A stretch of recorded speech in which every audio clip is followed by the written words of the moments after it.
नमस्कार, स्वागत है आपका एससीआर एजुकेशन पे। जिस बातचीत का हिस्सा आप देखने वाले हैं, वो है हमारी टॉपर्स के साथ बातचीत। और हमने ये जानने की कोशिश की है कि उन्होंने किस तरीके से तैयारी करी है, किस तरीके से उन्होंने अपने एग्ज़ाम के दौरान फेलियर्स को जो है वो पीछे छोड़ने की जो है कोशिश की और वो इस सफल कोशिश में जो है किस तरीके से कामयाब हुए। कई सारे सवाल मैंने उनसे पूछे हैं। ये इंटरेक्शन आपको काफ़ी हेल्प करेगी ये जानने के लिए कि एक स्टूडेंट अपनी प्रिपरेशन में किस तरह के चेंजेस करता है और किन-किन सिचुएशन से होके गुज़रता है। लेकिन उससे पहले मैं आपको एक ज़रूरी चीज़ बता दूँ कि अगले सेशन के लिए नए कंप्लीट कोर्सेज़ 3 महीने के शुरू हो गए हैं अनअकैडमी पे, जिसमें कि आप पेपर 1 और कॉमर्स मुझसे पढ़ पाएँगे। पेपर 1 की क्लास रोज़ शाम को 6 बजे आएगी और पेपर जो है 2 कॉमर्स की क्लास रोज़ सुबह 11 बजे आएगी। डेढ़-डेढ़ घंटे की क्लासेस लगातार 3 महीने अब रोज़ चलने वाली हैं, तो कोर्स में एनरोल कर लीजिए क्योंकि 1 दिसंबर से कोर्स शुरू हो रहा है। टेलीग्राम में मैंने ऑलरेडी इसका लिंक दे दिया है और आपको मुझे अनअकैडमी की प्रोफ़ाइल पे फ़ॉलो कर लेना है, तो वहाँ पे भी आपको एक कोर्स मिल जाएगा।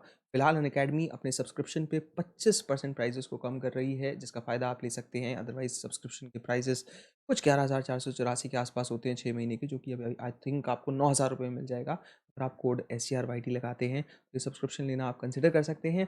रिव्यू को अच्छे से देखिएगा, उससे अगर कोई सीख मिले तो ज़रूर कमेंट करिएगा। और अगर आपने अभी भी आप बैचेज़ में नहीं है, तो ज़रूर आ जाइए क्योंकि अगले 3 महीने अब शुरू हो रहे हैं और दिसंबर से हम तैयारी करने वाले हैं बहुत ही अच्छे से। शुक्रिया। Hello and welcome to Unacademy. मेरा नाम है नवीन साक। आप पेपर 1 और कॉमर्स मुझसे पढ़ सकते हैं अनअकैडमी पे। जिस बातचीत का हिस्सा हम देखने वाले हैं वो है हमारी टॉपर्स के साथ हमारी मीट, जिसमें कि आप बहुत सारी चीज़ें जान पाएंगे जो कि उन्होंने अपनी प्रिपरेशन के दौरान की है और आप सीख पाएंगे कि किस तरीके से प्रिपेयर करना है इस एग्ज़ाम को बहुत अच्छे तरीके से। साथ ही साथ NTA UGC NET scholarship test 2022 आप ज़रूर दीजिए। अनअकैडमी का 27 नवंबर को 7 बजे आने वाला टेस्ट, जिसमें कि अनअकैडमी दे रहा है 15 लाख की स्कॉलरशिप, 100% स्कॉलरशिप जो है। और साथ ही साथ यहाँ पे आप 500 रैंक तक प्राइजेस को जीत सकते हैं और स्कॉलरशिप जो है वो आपको मिल सकती है, ताकि आप पेपर 1 की तैयारी अनअकैडमी प्लस से बहुत अच्छे से कर पाएँ, जो कि और बहुत लोगों ने की है और उनको उसका फ़ायदा मिला है। और आकांक्षा जिन्होंने इस साल JRF किया है एग्ज़ाम में, उनसे हम लोग बात करेंगे। कैसे हैं आकांक्षा आप? सबसे पहले तो ये बताइए। Good evening sir. मैं बहुत अच्छी हूँ। रिज़ल्ट की खुशी है आपको? और आपके घर पे कब पता लगा था? सर, रिज़ल्ट देख लिया था हाथों-हाथ या सर्वर डाउन हो गए थे? रिजल्ट की बहुत खुशी है। हाँ, सर्वर डाउन हुआ था लेकिन देख लिया था, और जब सर्वर डाउन हुआ था तब मुझे लग रहा था कि मेरा हो जाएगा, क्योंकि पहली बार अंदर से फीलिंग आई थी कि मतलब जब मैं एग्ज़ाम सेंटर से बाहर आई थी, तो हुँ। मुझे लगा था कि मैंने बहुत अच्छा किया है, मेरा हो जाएगा इस बार। बट मैं पेपर 1 के नंबर से सैटिस्फाई नहीं हूँ अभी भी, अभी क्योंकि भी मैंने नहीं हो 80। सैटिस्फाई? ओके। Yes sir. कितना स्कोर था पेपर 1 में और पेपर 2 में, स्पेसिफिकली 50 और 100 क्वेश्चंस में आपका? सर, पेपर 1 में 68 है और पेपर 2 में 152 है और टोटल 220 है, और सोशियोलॉजी में थर्ड हाईएस्ट है मेरे, मतलब पूरे यूजीसी नेट में। तो ओके, पेपर 1 में सोशियोलॉजी में मैंने आपके एक्सपेक्ट थर्ड किया था। हाईएस्ट है। Yes sir. पेपर 1 में 34 क्वेश्चंस वैसे बुरे नहीं है। यस सर, बट मैंने मेरा टारगेट था कि कम से कम 78 या 80 के बीच में हो जाता है, क्योंकि डीआई और आरसी बहुत अच्छे से करवाया है आपने, और इंडियन लॉजिक तो आपका कोई कोर्स सीख ले तो बेस्ट है वो। शुक्रिया। उसके पीछे अब यही है कि मैं अक्सर कई बार बच्चों को कहता हूँ कि DI और RC को करेक्ट करे बिना हम लोग जो है वो कभी भी यस आगे नहीं बढ़ सकते। लेकिन मुझे भी ये नहीं पता था इस कन्वर्सेशन से पहले कि आपके सोशियोलॉजी में थर्ड हाईएस्ट नंबर है, जो कि इटसेल्फ एक बहुत बड़ी बात है क्योंकि काफी मुश्किल सब्जेक्ट है सर। और बहुत लोग compete करते हैं उसके लिए भी। मुश्किल नहीं बोलूँगी, क्योंकि मुझे लोगों को पढ़ने में मज़ा आता है। मतलब लोगों के बारे, हम्म। जैसे कार्ल मार्क्स हो गए, तो मेरा इंटरेस्ट वही था। मैंने एमएसडब्ल्यू किया है, तो मैं पढ़ते वक़्त सोच रही थी मेरे 11th-12th में होता तो कितना अच्छा रहता। हम्म। मैं मतलब टॉप कर जाती 11th-12th में। सोशियोलॉजी नहीं था मेरे स्कूल में। हम्म। तो पेपर 1 में एक तो मैं सबसे पहले सवाल पूछूंगा कि मैंने कई बार देखा है कि जो सब्जेक्ट स्पेसिफिक से बच्चे आते हैं, जैसा मेरा सब्जेक्ट तो कॉमर्स है, लेकिन मैं पेपर 1 के भी सारे सब्जेक्ट पढ़ाता हूँ, तो बहुत सारे सब्जेक्ट के बच्चों से हम लोगों को जो है इंटरेक्ट करना होता है। तो आपको क्या लगता है कि पेपर 1 में आप लोगों का एक अपर हैंड होता है या फिर सब्जेक्ट में अपर हैंड होता है हमेशा? जैसे सोशियोलॉजी हो गई, ज्योग्राफी हो गई, मैं कई ऐसे बच्चों को देखता हूँ। सर, मैं अपनी बात करूँ तो मेरा पेपर 2 में अपर हैंड था, लेकिन पेपर 1 मेरा उतना बुरा भी नहीं था, क्योंकि इंडियन लॉजिक अ, ऐसे मैं ऐसे स्टेटमेंट नहीं देना चाहती, लेकिन बीइंग अ ब्राह्मण, इंडियन लॉजिक मुझे काफ़ी इंटरेस्टिंग लगा कि वो हम्म। सद्यो वाहिनीज़, ब्रह्मवादिनीज़, ये सब हाँ, पढ़ने इट इज में इजी टू इंटरेस्ट आता अडेप्ट है। फॉर, मतलब एक कल्चर अडेप्ट कर सकते हो आप यस क्योंकि सर। आप ऐसे वर्ड एक सुनते हो। Yes sir. हाँ, कई लोगों के हाँ, रिएक्शन होते हैं तो ना कि हमने ये क्या वर्ड सुन लिए हैं, अदरवाइज कईयों का वो यस रिएक्शन सर। नहीं होता। हम्म। और मेरा पीएचडी का टॉपिक भी वुमेन्स के ऊपर है, तो मुझे काफी इंटरेस्ट आया। और कम्युनिकेशन मैं बोलूंगी सबसे इजी यूनिट है। हम्म। कम्युनिकेशन और एनवायरनमेंट जब मैंने पढ़ा, आपका कोर्स जब किया था मैंने, तो मुझे लगा कि ये मतलब सेल्फ अवेयरनेस वाला टॉपिक है कि हमें पता हम्म। होना चाहिए कौन से पॉलिटेंट से क्या प्रॉब्लम होती है। और एटलीस्ट तो आजकल हम हैंडल भी मुझे, कर रहे हैं उस चीज को। हाँ हाँ, आजकल AQI की बात हर जगह होती है, पहले इतनी अवेयरनेस नहीं थी। जी। न्यूज में देखो तो केजरीवाल जी छाए रहते हैं, मतलब AQI और केजरीवाल। तो एक चीज मैं यहाँ पे ये पूछूंगा कि जैसे अपना 99 परसेंटाइल रिजल्ट रहा, विच शोज कि आप यस 99 जो है परसेंट लोग आपसे कम से कम पीछे हैं, और टॉप 1% में आना, और किस तरह का रिजल्ट एक्सपेक्ट कर रहे थे आप? सर, मेरे लिए बहुत बड़ी बात है, क्योंकि मैंने आपको बताया मैं बहुत टाइम से ट्राई कर रही थी और मुझे डायरेक्ट चाहिए था, क्योंकि मेरी पीएचडी का सवाल था, डेटा कलेक्शन के लिए जाना है मुझे। तो मेरे लिए बहुत बड़ी बात है। मैंने जब रिजल्ट देखा था तो मेरे हाथ पैर कांप रहे थे और हार्ट बीट बढ़ गई थी, because it's unbelievable for me. But then hmm. I realise कि मैं और अच्छा स्कोर कर सकती थी। बहुत बढ़िया। अभी भी मतलब आपको मैं, लगा है कि 5-6 नंबर की कमी रही है, तो कहीं कोई कमेंट में ये ना यस लिखे कि सर, भाई टॉपर। पेपर वन में, पेपर वन में आप जो पेपर है वन, वो 5 एटलीस्ट 3-4 क्वेश्चन और करना चाहते ही थे, कुछ भी हो जाए। Yes sir. बढ़िया। एक एक चीज और जो है कि सोशियोलॉजी में आप अनअकैडमी में जब पढ़ते थे, और इवन आपने पढ़ाया भी है यहाँ पे, सब्जेक्ट को यस भी सर। पढ़ाया है, तो आपका ओवरऑल अनअकैडमी पे कैसा एक्सपीरियंस रहा? मैं दो एक्सपीरियंस पूछूंगा जो काफी यूनिक क्वेश्चन बन जाएगा, कि आपका पढ़ाने का भी एक्सपीरियंस कैसा रहा, और पढ़ने का तो खैर कैसा एक्सपीरियंस रहा वो भी बताइए। सर, सोशियोलॉजी की बात करूं तो मैंने दोबारा सब्सक्रिप्शन अंतरा मैम की वजह से लिया था, क्योंकि वो बहुत अच्छा पढ़ाती है। एंड जी। थिंकर्स स्पेशली उनकी स्पेशलिटी है। तो मुझे पढ़ने का शौक है, मतलब मैं बचपन से ही किताबी कीड़ा हूँ। मैं लाइब्रेरी में जाके बैठ जाती थी। स्कूल में मेरे ज्यादा दोस्त नहीं थे, मैं बुक्स ही पढ़ती थी। तो वो मेरी हैबिट है पढ़ाई करना। मतलब लोग सोचेंगे बहुत बोरिंग इंसान होगी, तो नहीं लेकिन नहीं, मैं बुक्स पढ़ने हूँ वाले ऐसी। वाकई में बहुत इंटरेस्टिंग होते हैं। मैं खुद किताबें बहुत पढ़ता हूँ, और मैं यस किसी सर। को अपने अराउंड बोर नहीं होने देता, इतनी स्टोरीज सुनाता हूँ, तो लोग जो है लुक फॉरवर्ड करते हैं कि हाँ कुछ नया जानने को मिलेगा। तो ये तो एक गलत सर, तो कंसेप्शन है, मेरा खैर। अनअकैडमी पे एक्सपीरियंस बहुत ही अच्छा रहा है। अंतरा मैम ने जब अपना करियर स्टार्ट किया था, तब से मैं उनकी स्टूडेंट हूँ। एंड बहुत बढ़िया। I respect her. एंड मैं आपकी भी बहुत रिस्पेक्ट करती हूँ, और मुझे लगता है मैं लाइफ लॉन्ग स्टूडेंट रहना पसंद करूंगी। बहुत बढ़िया। ऑल्सो पेपर वन की आपको ऐसा क्या लगता है कि कौन सी ऐसी यूनिट्स हैं जो कि इजी हैं, जिनमें मार्क्स हम लोग जो हैं अच्छे से मार्क्स गैदर कर सकते हैं, हमको टाइम भी देना चाहिए उनको? सर, इजी यूनिट्स में मैं कम्युनिकेशन, टीचिंग और रिसर्च एप्टीट्यूड को बोलूंगी। और पीपल एंड एनवायरनमेंट भी मैं इजी में ही बोलूंगी, क्योंकि आजकल मतलब सिचुएशन ऐसी है कि हम लोगों को अवेयर होना भी जरूरी है।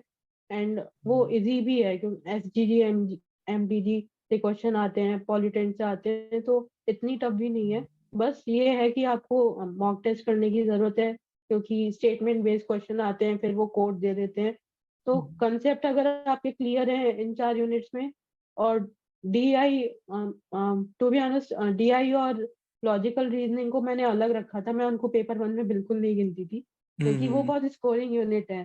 तो जी। उसके लिए मैं मतलब स्टार्टिंग डेज में, स्कूल टाइम में मुझे बहुत डर लगता था मैथ से, लेकिन जब मेरे पास RS अग्रवाल की बुक है और मैंने आपकी क्लासेस अटेंड की, तो एक बार समझ में आ जाता है, तो उस सब्जेक्ट से प्यार हो जाता है।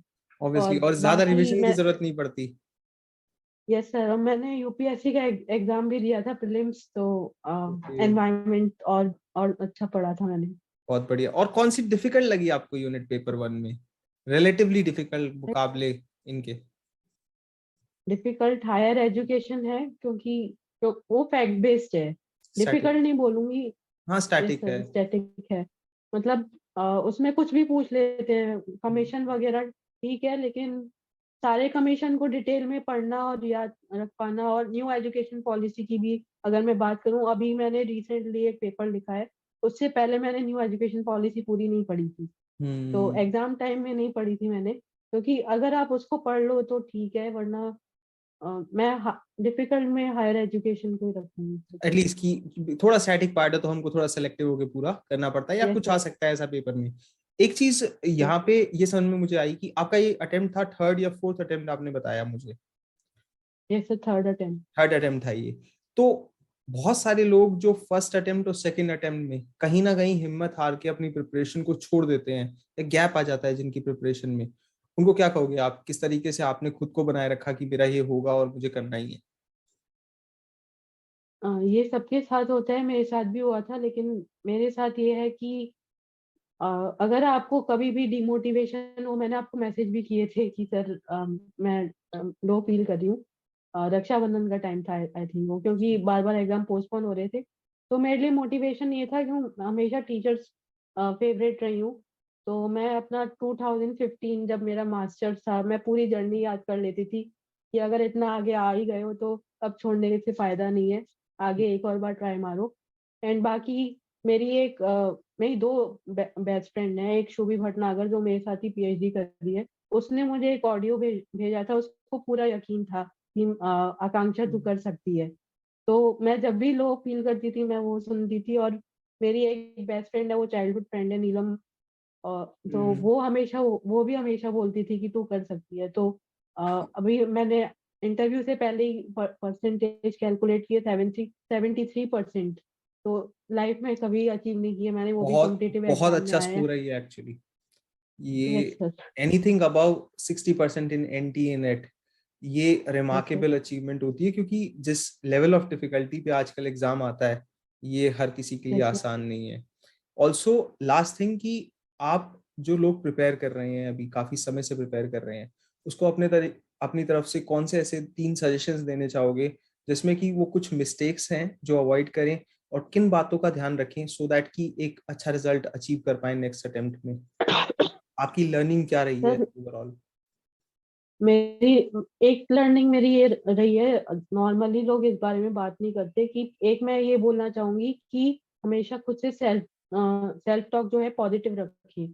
कुछ लोग होते हैं, एक्चुअली बहुत स्टूडेंट्स होते हैं, बोलते हैं कि मुझसे नहीं हो रहा, मैं नहीं कर पाऊंगा। लेकिन मैं लॉ ऑफ अट्रैक्शन की काफी फैन हूँ, तो मेरा सेल्फ लव वगैरह काफी इंपॉर्टेंट है, मेरा ऐसा मानना है।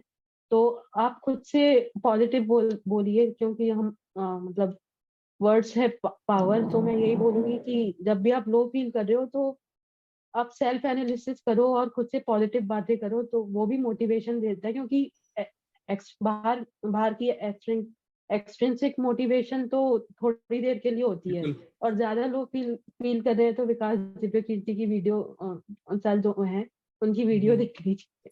बहुत तो बढ़िया। मैं यही करती थी।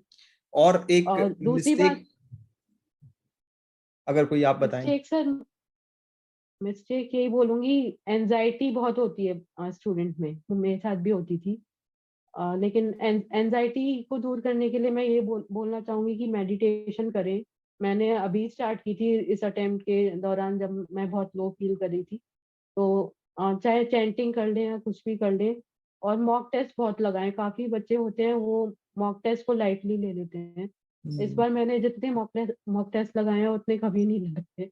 तो यही बहुत बोलूंगी बढ़िया। पीवाई की हम्म, और मॉक टेस्ट बहुत अच्छे से लगाएं, और उसका फिर एनालिसिस भी करें। काफी स्टूडेंट्स होते हैं वो मॉक टेस्ट करके छोड़ देते हैं। बट हम्म, आपको ये जानना है, बिल्कुल।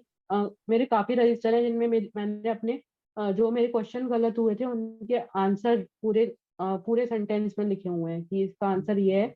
और नीचे एक्सप्लेनेशन भी दिया होता है, अनअकैडमी के मॉक टेस्ट ही काफी होते हैं।